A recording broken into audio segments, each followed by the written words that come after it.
Hii ndio maumbile yake ya kiume. Mbona viko viwili?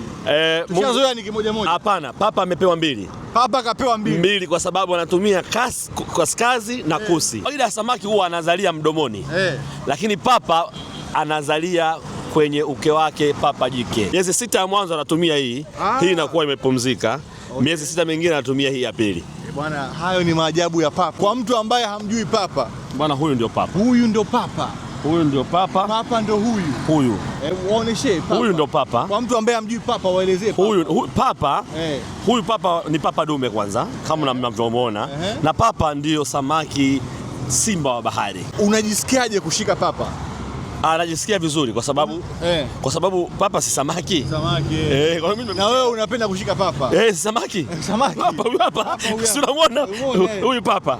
Huyu papa ameshikwa. Kama unavyoona mtoto anazaliwa na kitovu na papa nao wakizaliwa wanakuwa hivyo hivyo. Nyuzi tunazoshonea hospitali zinatokana na haya mapenzi ya papa. Papa analiwa. Nilikuwa sijui.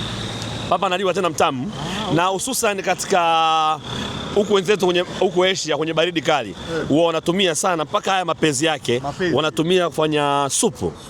Kwa hiyo wale watu wazima wakishakunywa supu yake ule mtetemeko wa ubaridi unakuwa haupo, kwa sababu huyu ana protein nyingi sana. Ni nyuzi kwa hospitali, na supu hii inauzwa ghali kuliko samaki mwenyewe.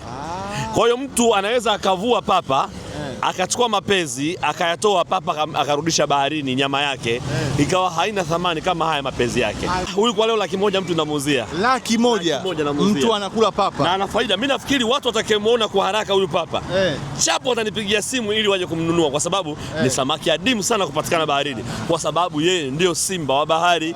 Unampataje kwa urahisi?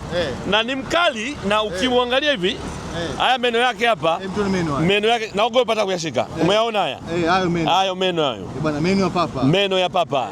Papa na meno. Papa na meno. Bwana, papa na meno. Wewe unasubiri nini kuja kumwangalia papa, kumshangaa papa? Unaruhusiwa uje.